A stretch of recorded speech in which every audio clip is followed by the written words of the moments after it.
అందరికీ నమస్కారం. ఈరోజు మనం వృషభ రాశి వారి గురించి తెలుసుకుందామండి. వృషభ రాశి వారికి జూలై 22వ తేదీన అనగా మంగళవారం నాడు వీరి జాతక ఫలితాల గురించి అయితే తెలుసుకుందాం. వృషభ రాశి వారి గురించి తెలుసుకోబోయే ముందుగా చాలామందికి ఎన్నో సమస్యలు, ఇబ్బందులు ఎదురవుతూ ఉంటాయి. అంటే ఒక్కొక్కరికి ఒక్కొక్క సమస్య ఉంటుంది. ప్రేమ, పెళ్లి, సంతానం, వ్యాపారం, భార్యాభర్తల మధ్య గొడవలు, కోర్టు సమస్యలు, ఇలా మీకేదైనా సమస్య ఉంటే శ్రీ షిరిడి సాయిబాబా జ్యోతిష్యాలయం గురువుగారు చక్కగా మీరు ఉన్న చోటనే ఫోన్ ద్వారా మీకు సరైనటువంటి పరిష్కార మార్గాన్ని తెలియజేస్తారు. 9043637512 సంప్రదించవలసినటువంటి ఫోన్ నెంబర్. అలాగే ఎన్నో బాధలు అలాగే సమస్యలు ఎదుర్కొన్నారు. జీవితంలో డబ్బు సమస్యలు కూడా బాగా ఎక్కువగా ఎదుర్కొన్నారండి. డబ్బును బాగా సంపాదించాలని చెప్పి అధికంగా శ్రమ పడుతూ ఉంటారు. అలాగే అందుకు తగినటువంటి బరువు బాధ్యతలు కూడా వీరికి చాలా ఎక్కువగా ఉంటాయి.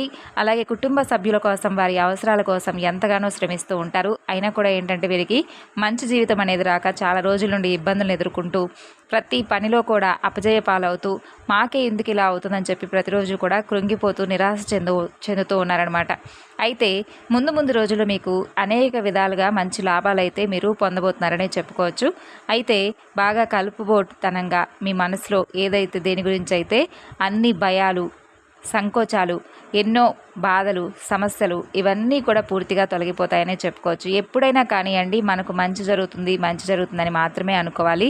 మనకు ఎప్పుడూ కూడా కష్టాలు, సమస్యలు అనేవి ప్రతి ఒక్కరికి కూడా సర్వసాధారణంగా ఉంటాయి. అయితే ఏంటంటే మనకే ఎందుకు ఇలా జరుగుతుందని ఎప్పుడూ కూడా అనుకోకండి. ఎవరూ కూడా పైకి చెప్పుకోరు కదా, ఎవరికి ఉండేటటువంటి సమస్యలు అనేవి వారికి ఉంటాయన్నమాట. కాబట్టి మీకు కూడా ఏంటంటే గడిచినటువంటి కొంతకాలం నుండి చూసుకున్నట్లయితే అన్ని సమస్యలు ఎక్కువగా చాలా మంది ద్వారా మీరు మోసపోవడం ఇటువంటివన్నీ కూడా జరుగుతూ వస్తున్నాయి. కొన్ని ఏంటంటే మీరు చేసుకున్నటువంటి పనుల వల్ల కావచ్చు, లేదంటే మీకు ఏదైనా ఇతరత్ర సమస్యల వల్ల కావచ్చు, కొంచెం కష్టాల్లో ఉన్నప్పుడు ఏంటంటే మీకు మీ ద్వారా సహాయం పొందిన వారు కూడా మిమ్మల్ని ఇప్పుడు పట్టించుకోవడం లేదు. అందరికీ కూడా నా అనుకొని సహాయం చేశారు. కొంతమంది వ్యక్తులు అయితే మిమ్మల్ని దూరం పెట్టేస్తారు. కాబట్టి కష్టాల్లో ఉన్నప్పుడు ఎవరూ కూడా సహాయం చేయరండి. కాబట్టి సహాయం చేస్తారు. కాబట్టి మీకు ఏదైనా కానీ ఒక విషయం తెలిసినా, లేదంటే మీరు ఏదైనా ఒక రూపాయి సంపాదించుకుంటున్నా కూడా జాగ్రత్త చేసుకోండి. ఇలాంటి విషయాలు కూడా మీరు ఓపెన్ అయిపోతూ ఉండడం వల్ల కూడా ముందు రోజుల్లో ఏంటంటే మీకు అది ఒక పెద్ద సమస్యగా మారిపోతుంది. అంటే మీరు ఎవరికైతే విద్యను నేర్పించారో, ఎవరికైతే మీ పర్సనల్ విషయాల గురించి చెప్పారో అటువంటి వారే ఏంటంటే మిమ్మల్ని వేలెత్తి చూపిస్తూ నలుగురిలోనూ మిమ్మల్ని దెబ్బతీయాలని చెప్పి ప్రతిరోజు కూడా మీరు బాగుంటే చూసి ఓడ్చుకోలేని వారే ఎక్కువగా మీ చుట్టూ ఉన్నారు. కాబట్టి అటువంటి చిన్న వ్యక్తుల నుండి కూడా మీరు అనేక సమస్యలను ఎదుర్కొంటున్నారు. వారి ద్వారా మోసపోయారు. అలాగే వారు చేస్తున్నటువంటి మోసాన్ని గుర్తించలేకపోయారు. ఏమీ చేతకాని వారిలాగా మాకు అసలు ఏమీ రాదు, మీ ద్వారా మాకు ఏదైనా ఒక ఉపాధి అనేది మాకు కలిగితే బాగుండని చెప్పి మీ చుట్టూ చేరినటువంటి వ్యక్తులే ఇప్పుడు మిమ్మల్ని ఎప్పుడూ కూడా సమస్యలకు గురి చేసే విధంగా ఇబ్బందికరంగా మారిపోయారు. మీ పేరును తలుచుకుంటూ మీరు పెట్టినటువంటి భిక్షను తింటూ బ్రతుకుతున్నటువంటి ఆ వ్యక్తులే మీకు పెద్ద తలనొప్పిగా మారిపోయారు. కాబట్టి వారి యొక్క అసమర్థత గురించి వారు ఎప్పుడూ కూడా మీ దగ్గర చెప్పుకోలేదండి. మీ ద్వారా అన్ని విధాలుగా లాభాలను పొందారు. జాలి, అలాగే ఇటువంటివన్నీ కూడా మీకున్నటువంటి పెద్ద వీక్నెస్ అనమాట. అంటే మీ ముందు ఎవరైనా కానీ కొంచెం జాలిగా మాట్లాడినా, లేదంటే వారి సమస్యలు మీ దగ్గరకు తీసుకొచ్చినా కూడా మీరు వెంటనే కరిగిపోతారు.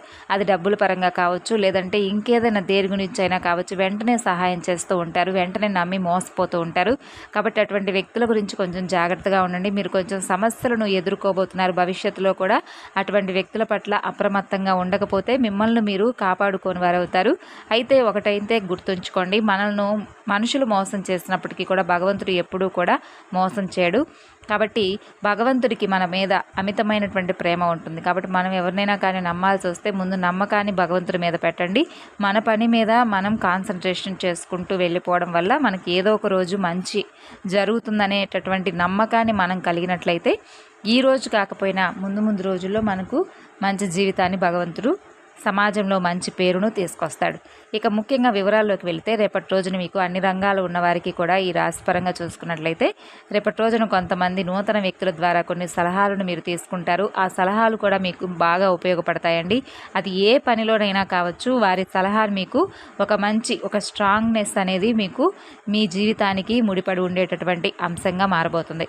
ఇక అలాగే రేపటి రోజున ప్రయాణాలు మీకు బాగా కలుపుబాటుగా ఉంటాయి. ఈ రాశిపరంగా విద్యార్థులకు కూడా రేపటి రోజున మంచి భవిష్యత్తు భవిష్యత్తులో అవకాశాలు వచ్చేందుకు బాగా కనిపిస్తున్నాయి. విదేశాలకు వెళ్ళాలనుకునే వారికి కూడా రేపటి రోజున మంచి శుభవార్తలు వింటారు. మీరు చేసే ప్రతి పనిలో కూడా మంచి విజయాన్ని సాధిస్తారు. మంచి లాభాల బాటగా ఉంటుంది.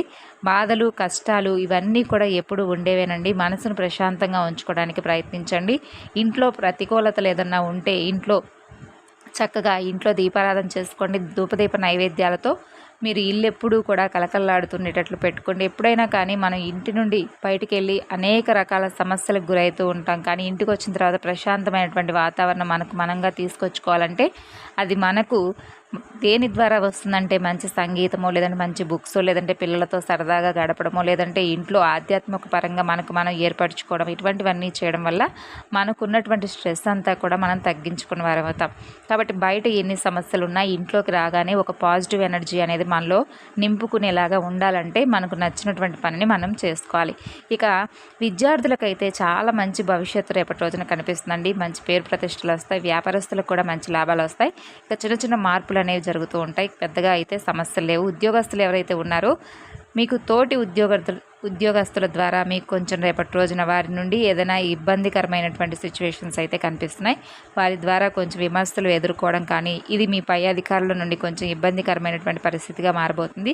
దానివల్ల మీరు కొంచెం అధికంగా ఒత్తిడికి గురవుతారు. కాబట్టి పెద్దగా బాధపడిన అవసరం లేదండి. మీకు అంతా కూడా మంచి జరుగుతుంది. మీరు చేసేటటువంటి పనిని ఈరోజు కాకపోయినా ముందు రోజుల్లోనైనా కానీ మీ పై అధికారులు అలాగే మీ సహోద్యోగులు తప్పకుండా గుర్తిస్తారు.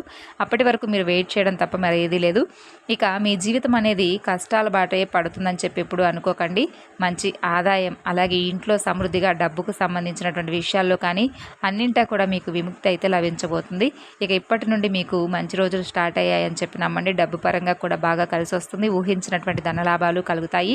ఇక ఈ రాశి వారు చాలా నమ్మకస్తులండి. ఏంటంటే ఎవరికైనా ఒక మాట ఇస్తే దాన్ని తప్పకుండా నిలబెట్టుకుంటారు. అబద్ధాలు అయితే అసలు మాట్లాడరు. దీన్ని వీక్నెస్గా తీసుకొని కొంతమంది వ్యక్తులు మిమ్మల్ని బాగా ఇబ్బందికి గురి చేస్తూ ఉన్నారు. అటువంటి శత్రువులు మీ నుండి దూరం అవ్వాలంటే హనుమాన్ చాలీసా పఠించుకోండి.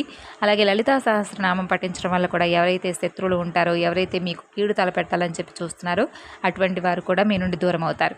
ఇక దైవానుకూలం అనేది బాగా ఎక్కువగా ఉంటుంది. దైవభక్తి కూడా ఈ రాశిపరంగా ఎక్కువగా చూస్తారండి. అంటే దైవానికి సంబంధించినటువంటి విషయాలు ఎక్కువగా వినడానికి ఇష్టపడుతూ ఉంటారు. కాబట్టి మీకు భగవంతుడి యొక్క అనుగ్రహం అనేది పుష్కలంగా ఉంది. రేపటి రోజున కూడా ఒక స్వామి యొక్క అనుగ్రహం అనేది మీకు బాగా కనిపిస్తుంది. మీ ఇంట్లో కొలువై తీరి ఉన్నటువంటి ఆ స్వామి మరెవరో కాదండి, పరమేశ్వర అనుగ్రహం మీకు బాగా కనిపిస్తుంది. కాబట్టి రేపటి రోజున పరమేశ్వరుడికి పూజ చేయండి. అలాగే దగ్గరలో ఉన్నటువంటి హనుమంతుల వారి యొక్క ఆలయాన్ని చక్కగా సందర్శించరండి. అలాగే ఇంటిని శుభ్రంగా ఉంచుకొని చక్కగా ఏంటంటే మీరు దీపారాధన చేసుకోండి. పరమేశ్వరుడి యొక్క ఆలయానికి కూడా వెళ్ళి కుదిరితే కొబ్బరికాయ కొట్టి పరమేశ్వరుడి యొక్క స్వామి యొక్క సంబంధించినటువంటి స్తోత్రాలు పఠించుకోవడం, అలాగే ఓం నమ శివాయ అనేటటువంటి నామాన్ని పఠించడం వల్ల మీ జీవితంలో తిరగనేది ఉండదనమాట. అలాగే మీలో ఉన్నటువంటి అధైర్యం ఏదైతే ఉంటుందో అది కూడా పూర్తిగా తొలగిపోతుంది. ఇంట్లో కూడా డబ్బు పెరుగుతుంది. అలాగే రేపటి రోజున మీ చేతి నిండా కూడా ధనం ఉంటుందండి. ఇంట్లో అవసరాలకు సరిపడా అయితే డబ్బు ఉంటుంది. అలాగే ఎవరికైనా సహాయార్థం కూడా మీకు ₹1 ఉండే విధంగా ఉంటుందన్నమాట. ఇక ఈ రాశివారు ఎప్పుడూ కూడా పరమేశ్వరుడు అనేవాడు మీకు తోడుగా ఉంటాడు. కాబట్టి స్వామికి ఎప్పుడూ కూడా దగ్గర అయ్యేటటువంటి పనులు చేయండి. మనలో ఎంత ఉన్నా కానీ అంటే ఎన్ని కోపతాపాలు, ఎంత ఈర్ష్యాద్వేషాలు ఇటువంటివన్నీ కూడా పక్కన పెట్టి ప్రేమగా ఓం నమ శివాయ అనే మంత్రాన్ని పఠించినా స్వామి వెంటనే ముగ్ధుడవుతాడు. ఎవరైతే మిమ్మల్ని తక్కువగా అంచనా వేశారో అటువంటి వారే రేపటి రోజున మీ కాళ్ళ దగ్గరకు రాబోతున్నారు. మీరు ఎక్కడుంటే అక్కడ వారు తప్పకుండా ఒక బెల్లం చుట్టూ ఈగల్లాగా ఏ విధంగా అయితే ఉంటారో అలా చేరుకుంటున్నారు. కాబట్టి అటువంటి వ్యక్తులు మరలా మీ జీవితంలోకి ఆహ్వానించకుండా జాగ్రత్తగా ఉండండి. మీరు అనుకున్నట్లుగా మీరు ఊహించినటువంటి ధనలాభాలు అయితే మీరు చేసేటటువంటి పనులు తప్పక కలుగుతాయి. అలాగే పరమేశ్వరుడు యొక్క ఆలయాన్ని సందర్శించడం మాత్రం మర్చిపోకండి. అలాగే హనుమాన్ చాలీసా పఠించుకోవడం కూడా మర్చిపోకండి. ఇక ఈ రాశి వారు ఎవరైతే సంతాన వివాహం కోసం ఎదురు చూస్తున్నారో అటువంటి వారు ఒక చిన్న పరిహారం అయితే చేసుకోండి. దీనివల్ల మీకు అయితే మంచి జరుగుతుంది. ఏదైనా కానీ సోమవారం నాడు లేదంటే శనివారం నాడు కానీ రావి చెట్టు దగ్గర దీపాన్ని వెలిగించి 11 సార్లు ప్రదక్షిణ చేసుకోండి. దానివల్ల మీ యొక్క సంతానం అనేది తప్పకుండా మీకు చెప్పినటువంటి మాట వినడం కానీ లేదంటే సంతాన సమస్యలు ఉంటే ఇటువంటివి కూడా దోషాలు ఏదైనా ఉంటే తొలగిపోతాయి. ఇక అలాగే మంచి రోజు చూసుకొని చక్కగా మీరు ఈ పని చేసి చూడండి. మంచి పుణ్యం అయితే లభిస్తుంది. అలాగే ఇంట్లో తులసి మొక్క ఆరాధన కూడా స్టార్ట్ చేయండి. ఆ ఇంట్లో ఐశ్వర్యం పెరగాలన్నా మనకు అంతా కూడా మనకి ఏదైనా ధనానికి సంబంధించినటువంటి ఇబ్బందులు ఉన్నాయి, ఇవి కూడా దూరం అయిపోతాయి. తులసి ఆరాధన చాలా అద్భుతమైనటువంటి ఫలితాన్ని ఇస్తుంది. కాబట్టి ఈ విధంగా తులసి ఆరాధన కూడా చేసుకోండి. అలాగే ఇంటి దేవత ఆరాధన కూడా చేసుకోండి. మీకు అంతా కూడా మంచి జరుగుతుంది. ఈ విధంగా అయితే రాశిపరంగా చూస్తే రేపటి రోజున ఈ విధమైనటువంటి ఫలితాలు అయితే ఉన్నాయి. మరి తెలుసుకున్నారు కదండి రేపటి రోజున మీరు చేయవలసినటువంటి పనులు. తిరిగి రేపటి వీడియోలో కలుసుకుందాం.